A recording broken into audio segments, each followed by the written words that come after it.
question number 12 wants us to find the union between these two sets. And for the union, if it's in the first set, we have to include it.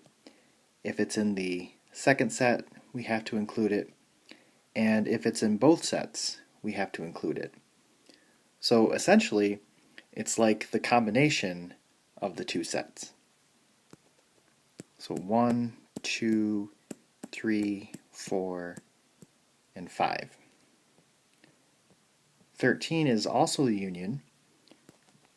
So this will be 2, 4, 8, 16, 20, 25, and 30.